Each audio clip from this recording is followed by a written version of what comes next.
All right, so here we go. Vlog number 3. So it's a busier week than last week.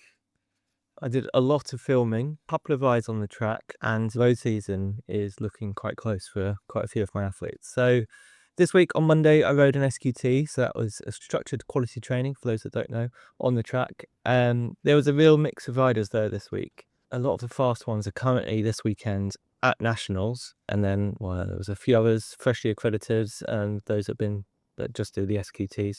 My heart rate was absolutely through the roof for the efforts that shouldn't have been that hard, and that's what detraining looks like. So that's having weeks and weeks off the bike, and I know I need to ease back into things gently. Actually having that experience to those faster track sessions is good, because then it's less of a shock when I start doing it on the turbo or intervals. Note to self, probably isn't a good idea to compare my power curve from November last year to what it currently is. And then for my heart rate, if you don't wear a heart rate monitor, you're never going to actually know that your heart rate is 30 beats per minute higher for the same effort as it once was. So I think I might make it easier for myself and just not actually wear that heart rate strap for a little while, because I know how I feel inside me, and I can do that subjectively, looking at it afterwards and being like, oh, there's so high. Actually, I don't need that right now. Anyway, well, Safe Lost Posse on the track on Wednesday.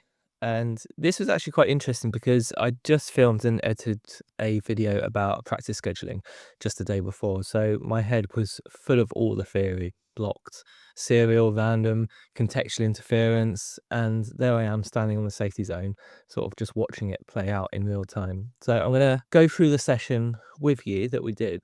First block was just free riding. So the riders was made up of everyone was experienced on the track. I think only a couple hadn't had indoor experience, but everyone otherwise races at Herne Hill as comfortable on a track bike. But having not been on the track, on an indoor track for a while, rather than having just a structured warm-up, actually just having a few free laps, it does wonders for most people. Just they get to come back into it at their own level. Then the second block we did was changing from the front and then changing on the whistle. That then led into just a 6-lap scratch race. So what I like about this, it's the same skill family, but the constraint shifts each stage. So obviously with the change from the front, we did it in turns 1 and turns 3, so that's fixed. So the track decides when it is you're going to change. And then changing on the whistle, I'm deciding for you. So it could be leading out of the turn or on the straight or on the steepest part of the banking. So you don't know when the whistle's going to come. Is it going to be a short turn and I'm going to blow the whistle a few times every lap? So people are constantly changing, or people can get solid 300, 400 meters at the front. Then it's a race. So the riders are now changing however they feel. So rather than having just the track dictate, the coach dictate, the riders are now dictating it themselves. So I really like that, because it gets you switched on, and it's that sort of race specificity that obviously on a race, nobody tells you when to change. You're not going to change in exactly the same way every time. So I like that one. Then the third block, we did stacked fanned sprints. So riding in a line, and then whenever you hear the bell, which could be with 140 meters to go before the line, or it could be 100 meters to go before the line. As soon as you hear that bell though, rider 2 comes up on the shoulder of rider 1, rider 3 comes up onto the shoulder. So by the time you cross the line, you're in a perfect stack formation. And that works well, because obviously you've got the little time constraint of the bell and the line coming up, and then you have to get into that formation. And then that turned into stacked changes, where the bottom rider has to drop back and kick back and then drive back up. So that moves from, in just that one block, moves from like sort of a group climbing exercise, I guess, into individual movements within a formation.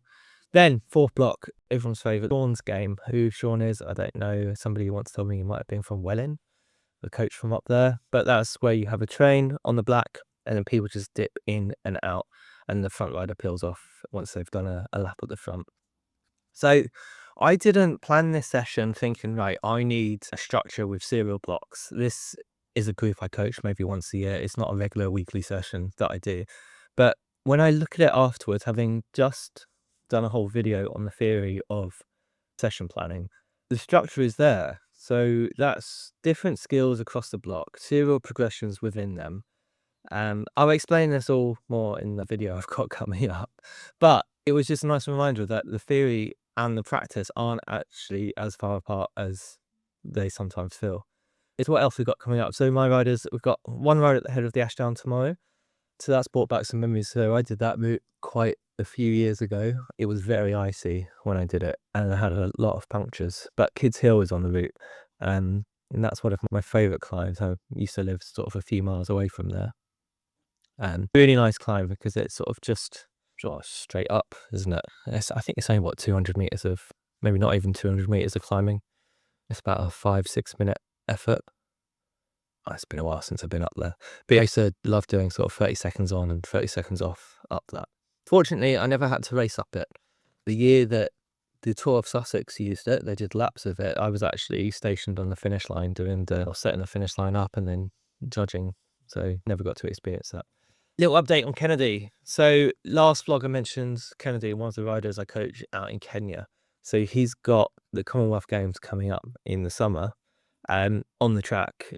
Towards the end of March, he's actually heading out to the Paracycling Road World Cup in Thailand, which is really quite cool because he has his visa. If you followed any of Kennedy's journey, you'll know that the logistics of competing internationally as a para athlete can be quite difficult because there isn't always the funding, and especially when you're coming from Kenya, there's very little federation support. I won't go into that too much, but it makes it harder than it needs to be. And it's not a lack of talent or lack of want. It's just the visas, the flights, the funding, the stuff that sort of a lot of riders over here don't really think about. This one looks like it's happening. So he'll be heading to Thailand. I think it's about the 19th to the 20th, 21st or something of March. So I'll give you an update when that comes. Now, we are a couple of weeks away from the start of the road season. I know everyone goes on about opening weekend in Belgium. I think for most of the riders in the southeast, the opening weekend is going to be the 8th of March at Dunsfold. So there's a women's race in the morning and it's the open race in the afternoon. It's always quite a fun circuit. A few times, probably 15, 18 years ago, I think. Well, yeah, time ago now. But quite a rolling circuit, and then it actually turns off the circuit to go up a sort of a sprintable hill. But yeah, I've got a few riders that are starting their road seasons there. So hopefully they'll get a few circuit races in beforehand as well. But yeah, only 2 weekends to go. Back to the Nationals. So track Nationals happening at the moment. So Jonah Jenkins, who I spoke to a couple of weeks ago, he's at the Nationals right now. I think he might have got knocked out in the quarter-finals from the sprint, but it looks like it was quite a stacked field by the looks of it. And Will Munday, who trains at Lee Valley as well, so I think he got knocked out by Matt Richardson, which, yeah, these guys to go against the fastest man on the track. I didn't see the racing, but hopefully Matt took it easy on them, or maybe not took it to them, who knows. So yeah, with the Bucks coming up next week, which I was hoping to do, it's been quite a weird season so far, weird start to the season because you see all this racing happening, and yeah, I'm not exactly ready for that at the moment. But said we go back to, well, hopefully in the summer I'll be back at it. So content wise, yeah, application video that's been filmed and edited, and that will go live in March. A little bit different as well, how to get your kid on a bike and keep them there. So balance bikes, when to add pedals, why stabilizers are a terrible idea, playing about on different terrain, adding the variety. So it's aimed at parents. It's sort of a practical kind of video. It's linked into a lot of movement learning, sort of skill acquisition as well.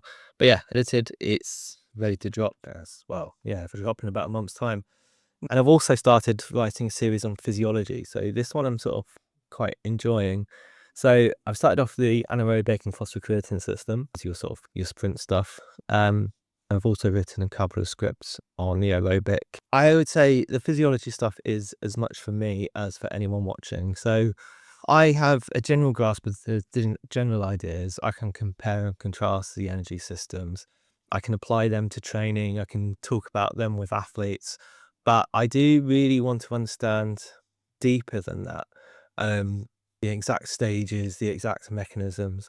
And then if I can take something like the electron transport chain, let's say, and turn it into a script in a way that the average endurance athlete can understand it, then I probably fully understood it myself. And that writing that script forces that depth, and yeah, the standard I guess I'm holding myself to. And that the honest reason behind this physiology series, so it's not just content, it's my own education happening out loud. Yeah, in terms of what's coming out soon, so this week it's still the durability series. There's one on what's actually happening to your body, we feel, and one about what's happening at the sort of the insides, the reasons for fatigue, well as training it and sort of sessions that will help fatigue resistance. And I don't want to give too much away, but if you want to improve your fatigue resistance and durability, you just have to do long rides, basically. There's no kind of shortcut. So it's a lot of late thresholds, late sweet spot efforts, long rides, and doing stuff when you're already a little bit cooked. Yeah, and we've got a video about indoor training going out in March. Like I said last week, the stuff that's going out now is much better than stuff that was going out a month ago. And I'll probably be saying that about stuff that goes out in a month's time as well, or stuff I'm filming in a month's time. But yeah, rambling on today, aren't I? So I'm currently just on a in between classes, so that's why I'm getting this done. But yes, so 4 questions. Let's bring it back to that. 4 questions. Did I ride this week? Yes, SQT on the track. Again, I didn't do any indoor training come this week. So my energy is stable, sleep is really good, hygiene is on point. I just need to keep building that consistency and start getting those road rides in again. How's the head? Good, yes. So filming is really helping, sort of having a project, having structure around the content. So it gives a lot of the week shape, even when I'm not riding that much. But yes, head's okay. Would I tell a client in my position? Going, really. So 2 easy rides a week after a long time off is exactly right. Really look at the race calendar and panic. Season will start when it starts. The riders that are opening up at Dunsfold in a couple of weeks, they've been training all winter, haven't. So that's not a fair comparison. It's just where things are really build the habits, and that form will follow. I've shaved my legs, quite a big deal, even though I've got no racing coming up. My coach said once to me, just shave your legs and you'll start feeling like a cyclist again. So I've done that, and yeah, guess what? I feel like a cyclist again. All right, so this has been much longer than but thanks for sticking around. Weirdly, these vlogs are my most watched compared to my science content, so maybe I'll just become a full-time vlogger. I don't know. Anyway, saddle up, and I'll see you next week. Bye. Cheers.